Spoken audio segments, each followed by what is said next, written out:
Hey, everybody. Welcome to Virtual Reality Church. My name is Alina, and I'm a pastor here at Virtual Reality Church. And behind me here, we have our church family from all over the globe. And everyone is welcome at Virtual Reality Church. It doesn't matter if you believe in God or not. So grab a headset and download AltSpace Rec Room or VR Chat and come experience something that you have never experienced before.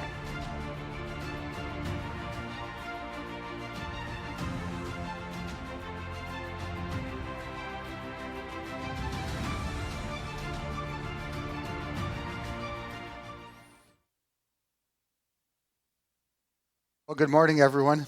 It's good to be here. Good to be the church today, and I've been thinking quite a bit about this coming week because we're going to be back in person again on Christmas Eve at both 4 and 6 o'clock. Does that sound right? 4 and 6. That's right. So 4 o'clock is going to be a very traditional service. 6 o'clock is going to be contemporary Christmas worship. Very excited about having folks back in the building, and of course, if you can't come, we understand, but tune in here and be a part of our worship service together. So, in-person worship, oh my goodness. In March, I don't think I'd ever heard that term or knew anybody that used that term. And my goodness, what a powerful idea that has become over the last few months.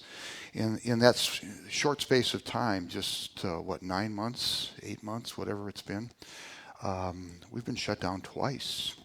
First time we were shut down, we were over 2 months, and we got back together end of May, beginning of June.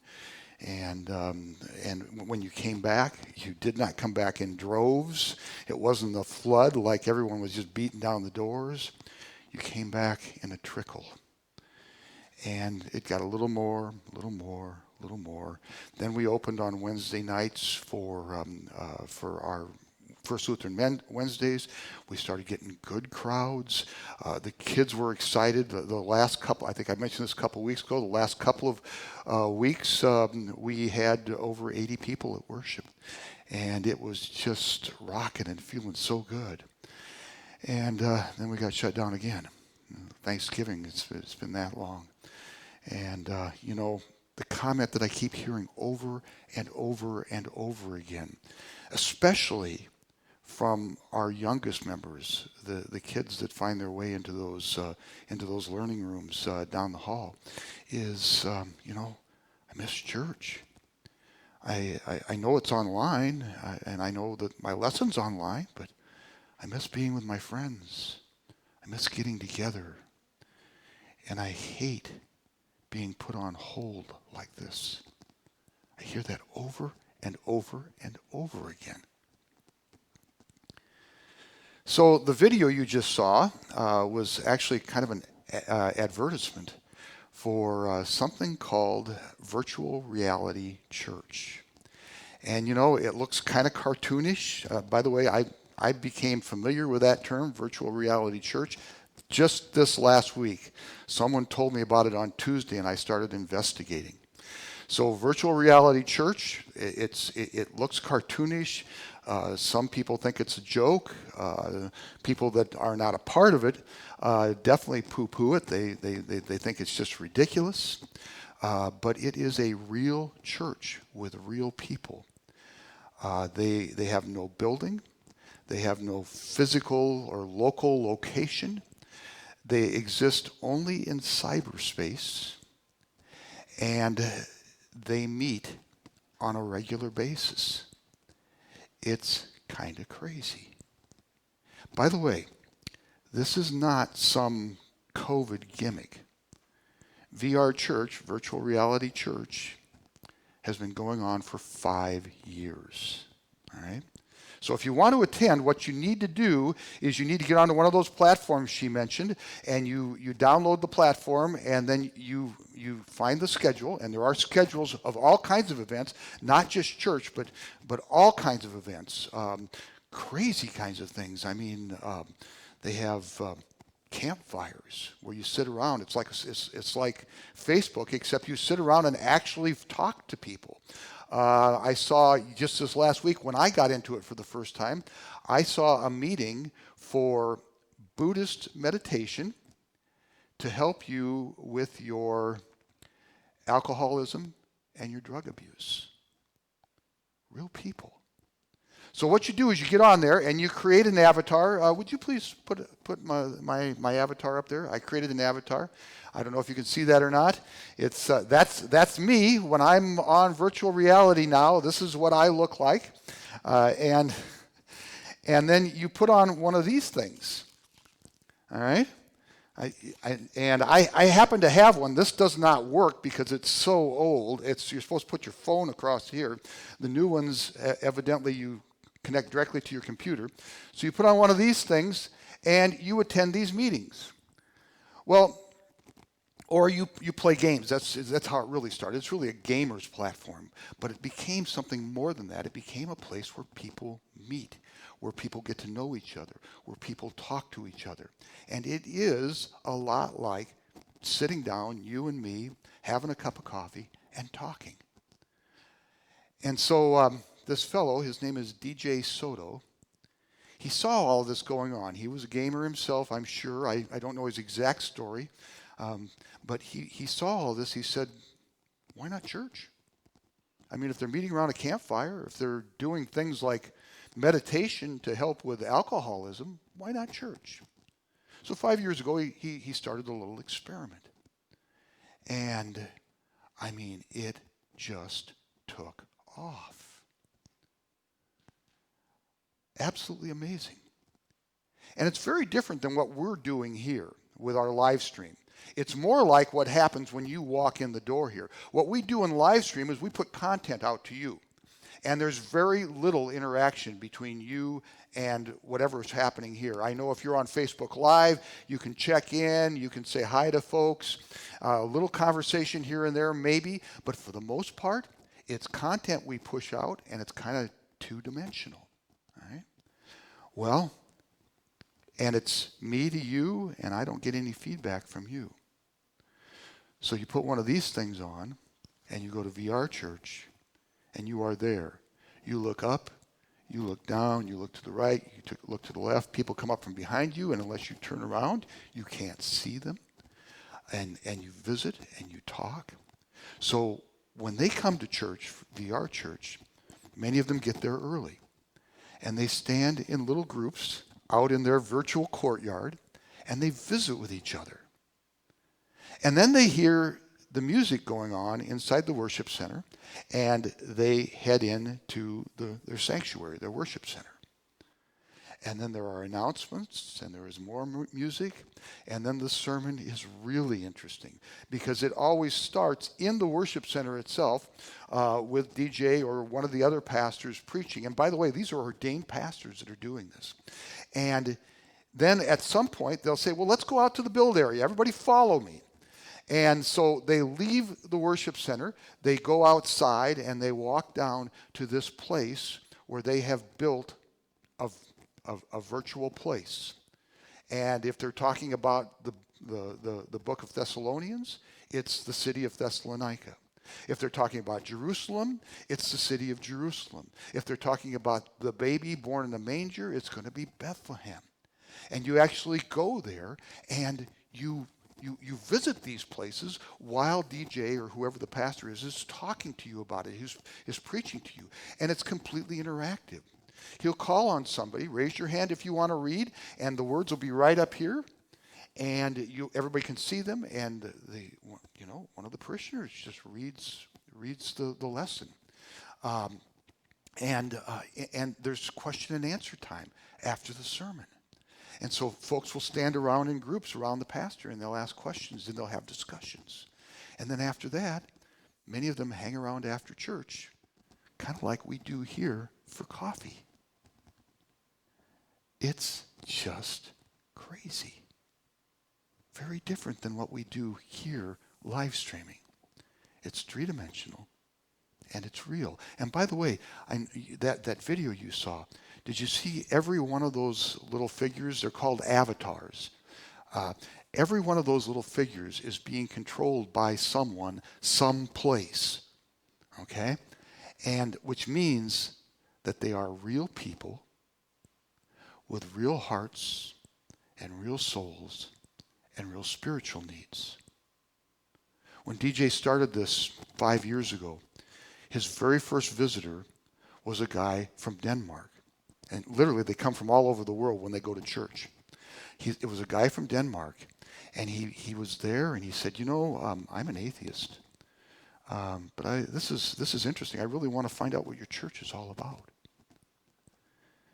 So, real people, every single one of those avatars, real person with a real heart, with a real soul, and with real spiritual needs. And they come to church on Sunday or Saturday or whenever they have church.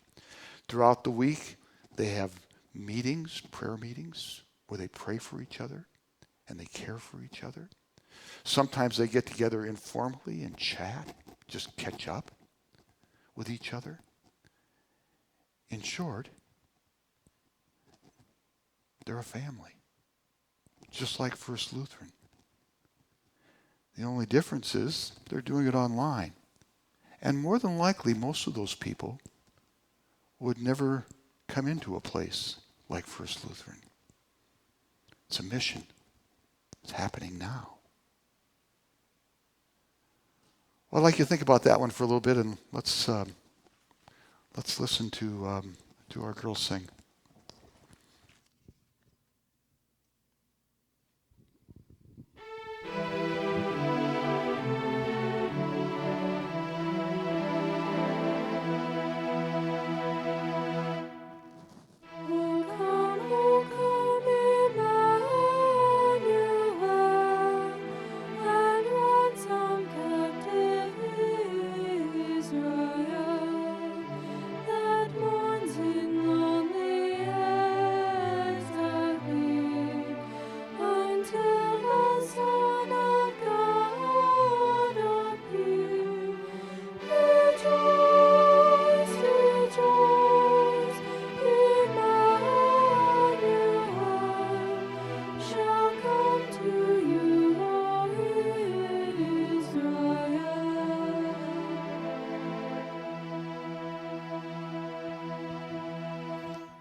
Ladies, thank you, all three of you. I appreciate the music this morning, and it's and especially Julie. She came in the last minute. We're just happy to have you here today.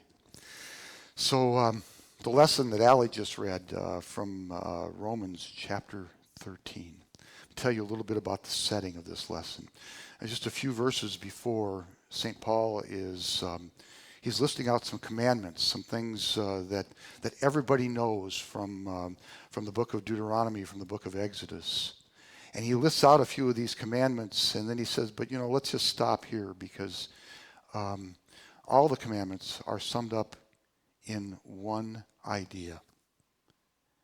And that idea is love your neighbor as yourself. So you could take any one of those commandments, and you can just simply say, love your neighbor.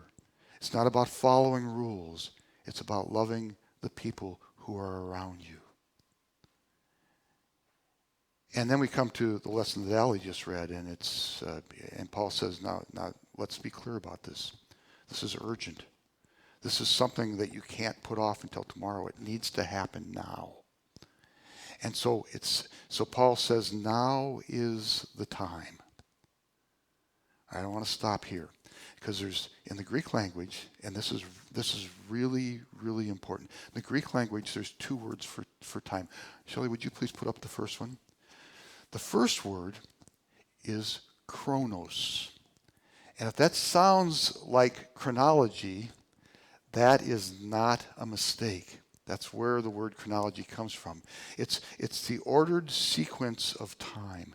It is the schedules that we keep and the calendars that we have and the watch where we keep time. So chronos would be, if you were to say, Pastor Dave, what time is it? I would say, well, it's about 9:25, and I probably should be wrapping this up in the next 10 or 15 minutes.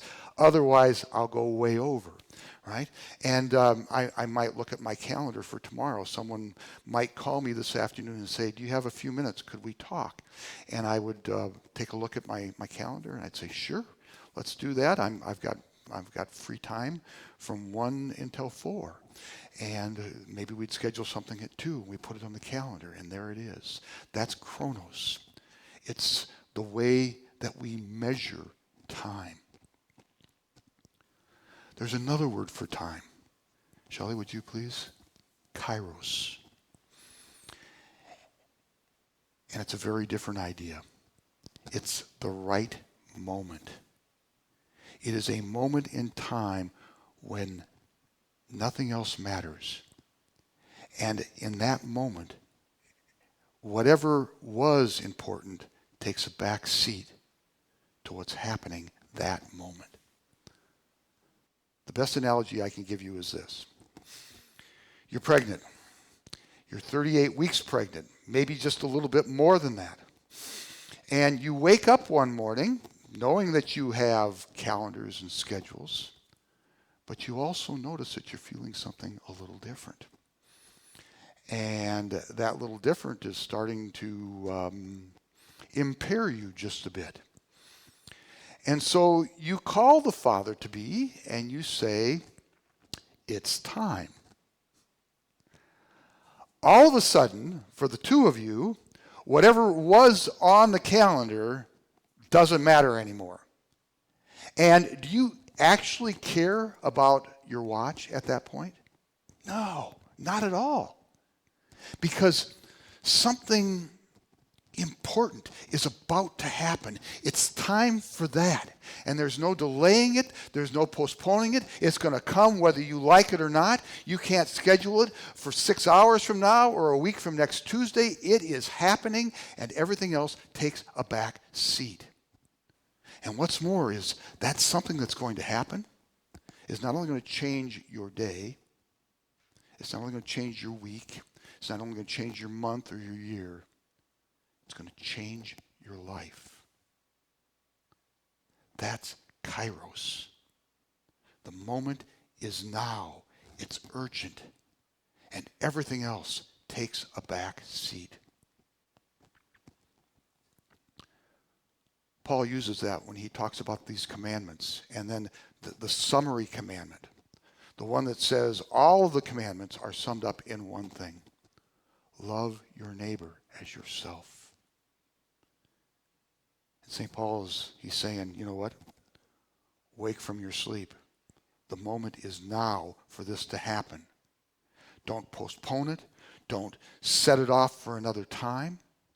Don't wait for a week from Monday or anything else. The time is now. He goes further. He says that all of those things that dull your senses to that moment need to be put away. If you are bickering and angry with each other, put it away.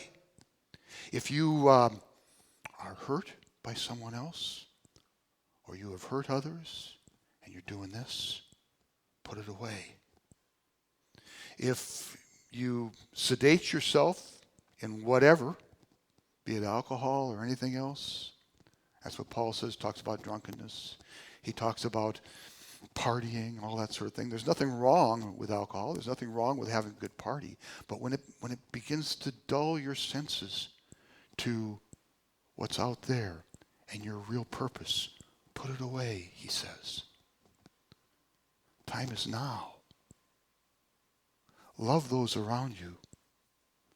Show grace to those who are hurting. Fill the needs of others with the good things of God's love. Whoever they are, wherever they are, whatever it is that leaves them wanting, love them. Don't postpone it. Don't look behind you to say, well, we've never done that before, or that's not a part of who we are, or that's not where we come from, or boy, I wish I could go back to the good old days. No, Paul says, don't fight about this. Don't argue about this. There's only one thing that matters. Love your neighbor.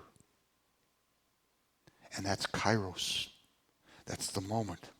That's the here. That's the now. Could we sing, please?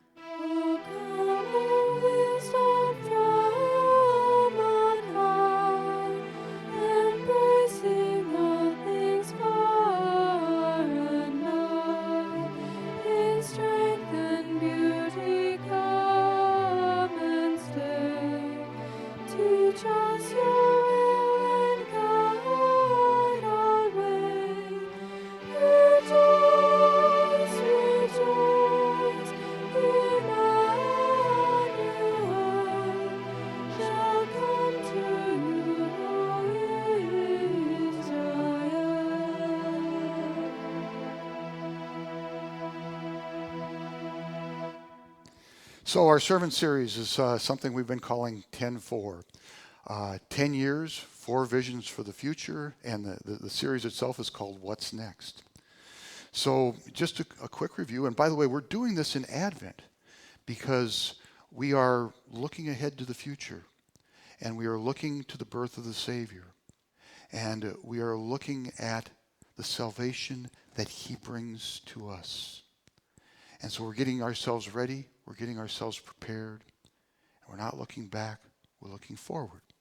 And so, the 4 visions, I'm going to read them off of here. I know them by heart, but I'm going to read them anyway. The last 3 weeks we had people lovers. We are called to be heart reachers and lost seekers. We are called to be bridge builders. And then this week we're going to focus on being forward lookers. Would you please go to the next slide? And what that means, now this was a group of people that have been getting together for the last several months. I know I've said this before. Some of you, this might be your first time in Advent. A group of people, it's a study group, and we've been looking at a vision for where we might be going as First Lutheran Church. And so this particular vision, we have 4 of them, as I mentioned, the forward lookers. We're going to be looking in the next 10 years at pastoral succession. How the next pastor will be chosen and how that next pastor will lead First Lutheran into directions that we just simply can't see. The next thing is we need to find some financial means to make that happen. The next thing, and this is the reason for the financial means, we want to grow our youth and education programs by 200%. So if on any given Wednesday night or throughout the course of the week, we have 50 youth that are in here between high school and grade school and down below that, nursery, 50 youth, 200%. We want to grow that, make it 200. Which probably also means that we'll have to figure out a place to put them and look at the building. Now, let me say this about all of these visions, but especially this one, because this is the most future-looking of the visions. This is the one that's out there. It can't be out there. We can't be thinking about this 3 or 5 or 10 years down the road. We need to be thinking about it now, right now. We need to be more than thinking about it. We need to do it. We need to see a 10-year vision as a kairos moment. A moment in time where, like the birth of a baby, it doesn't just change today or tomorrow or next week. It changes the entire direction and course of our church. I mean, think about it. DJ Soto, the pastor of VR Church, 5 years ago, he saw people who were lost and alone and looking for answers in their lives. And he did a little experiment. And now he has of family, community of believers that get together. And by the way, let me just say this. See, you might be thinking, well, that's nice, but that's not First Lutheran. Who says it's not? Maybe it is. Maybe there are a group of high school kids over there that are into VR and virtual reality. And I better speak in like 63-year-old English, right? They might be into virtual reality. They might be gaming. They might be doing all of these things. And maybe this is an opportunity for them to help us create a virtual presence for folks like themselves who otherwise, those kids maybe would never come into our door. But if they know that they can create their own doors and their own virtual world and use that as a way to proclaim Jesus and themselves have their hearts be stilled with the peace and presence and grace of God. Oh my, what powerful stuff. Who knows where this is going to take us? So, DJ, he saw an opportunity, did an experiment. It's here, it's now. Those 4 visions and the 3 or 4 subpoints I have in the last vision we have as a group, they're for here and now. I think, for instance, about the kids that go down there on Wednesday night. And the comment that I hear most often from them or from their parents, I miss church. I miss my friends. I miss getting together. I hate being put on hold. My friends, we can't schedule this for some time down the road. Real lives, real hearts, real spiritual needs. And it's here and it's now. And St. Paul says, the moment is right. Wake from your sleep. Love your neighbor. That is why we are here. Amen.